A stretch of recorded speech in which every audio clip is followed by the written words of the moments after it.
வணக்கம்.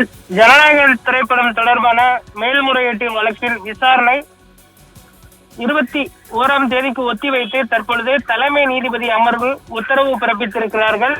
இன்று காலை ஜனநாயகன் திரைப்படத்திற்கு தணிக்கைத்துறை அதிகாரிகள் சான்றிதழ் வழங்குவது தொடர்பான வழக்கு விசாரணைக்கு வந்த பொழுது இதுபோன்று சான்றிதழ் வழங்காமல் இருப்பது தவறான முன்னுதாரணமாக ஆகிவிடும் என்றும் அவர் தெரிவித்திருந்தார். அதே போன்று தனி நீதிபதி PT ஆஷா அவர்கள் UA சான்றிதழ் வழங்குவதற்கும் உத்தரவிட்டு இந்த வழக்கினை முடித்து வைத்தது குறிப்பிடத்தக்கது. ஆனால் உடனடியாக சென்சார் போர்டு அதிகாரிகள் மேல்முறையீட்டு விசாரணைக்கு சென்றது குறிப்பிடத்தக்கது. மேல்முறையீட்டு மனு இன்று மதியம் 3:30 மணி அளவில் அவசர வழக்காக எடுத்துக் கொள்ளப்படும் என்று தலைமை நீதிபதி அமர்வு தெரிவித்திருந்தது குறிப்பிடத்தக்கது. இந்த நிலையில் இன்று மதியம் 3:30 மணி வழக்கின் விசாரணையானது தொடங்கிய நிலையில் இருதரப்பின் வாதம் மற்றும் பிரதிவாதம் கேட்கப்பட்டது.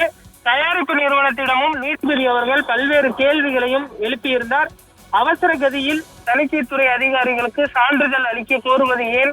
தணிக்கைத்துறை அதிகாரிகளையோ அல்லது நீதிமன்றத்தையோ அழுத்தத்திற்கு உள்ளாக்குவது சரியானது அல்ல என்று கேள்வி எழுப்பியிருந்த நிலையில் தற்பொழுது இந்த வழக்கின் விசாரணையானது வரும் 21ஆம் தேதிக்கு ஒத்திவைக்கப்பட்டிருக்கிறது. இதன் மூலம் பொங்கல் பண்டிகைக்கு ஜனநாயகன் திரைப்படம் வெளிவராது என்பது உறுதியாகி இருக்கிறது. இதனால் தவேகாவின் ரசிகர்கள் மற்றும் தொண்டர்களும் தற்பொழுது சோர்வடைந்திருக்கிறார்கள் என்றுதான் சொல்ல வேண்டும். இந்த பொங்கல் தளபதி பொங்கலாக இருக்கும் என்று அவர்கள் கட் அவுட் பேனர் வைத்து கொண்டாடி வந்த நிலையில் தற்பொழுது ஜனநாயகன் திரைப்படம் வெளியாக இன்னும் 4 வார காலம் ஆகும் என்றும் தெரிய வந்திருக்கிறது.